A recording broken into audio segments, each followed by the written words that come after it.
শৌচাগার ব্যবহারের জন্য আরজিকর মেডিকেল কলেজ হাসপাতালের দোতলায় যে ফ্লোরে ওটি রয়েছে সেই জায়গা থেকে সন্তানকে নিয়ে পাঁচতলায় যাচ্ছিলেন ওই দম্পতি।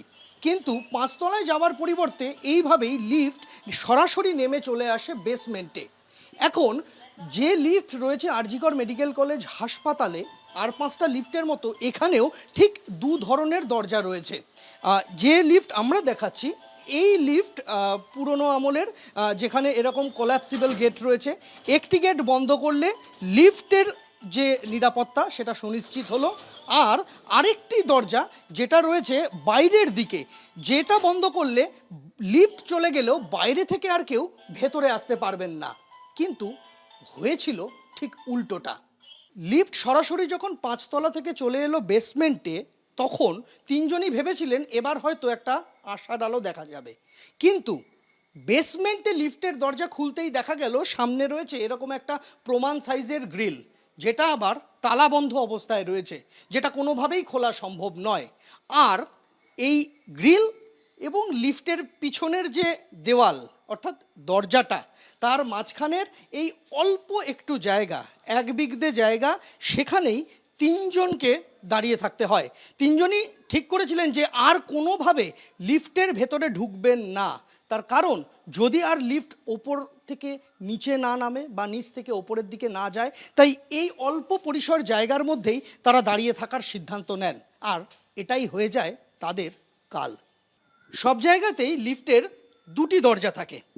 একটি দরজা যেটা লিফটের সঙ্গে থাকে, লিফট ওঠানামা করার সঙ্গে সঙ্গে সেই দরজাটিও ওপরে বা নিচে চলে যায়।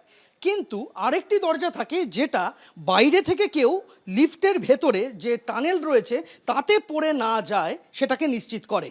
আরজিকরের ক্ষেত্রে কি হয়েছিল, এখনো পর্যন্ত যেটা জানা যাচ্ছে, এই যে বাইরের দিকের দরজাটা যান্ত্রিক ত্রুটির কারণে বাইরের দিকের এই দরজাটা বন্ধ হয়নি।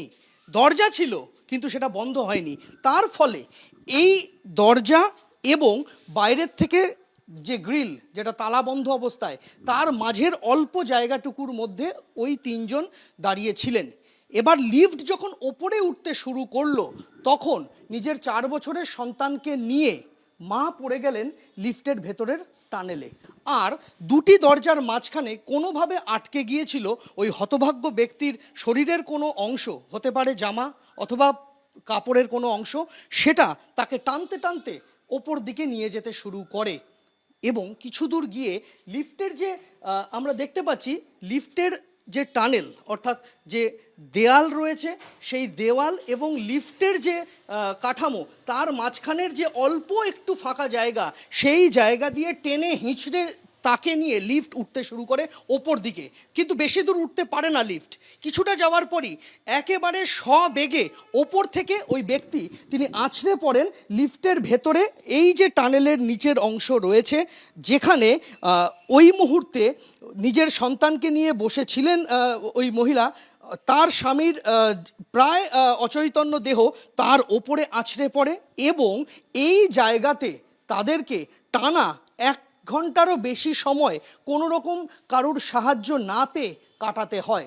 এরপর যখন উদ্ধারকারী দল আসে, ততক্ষণে অনেকটাই দেরি হয়ে গিয়েছে। এবিপি আনন্দ, এগিয়ে থাকে, এগিয়ে রাখে।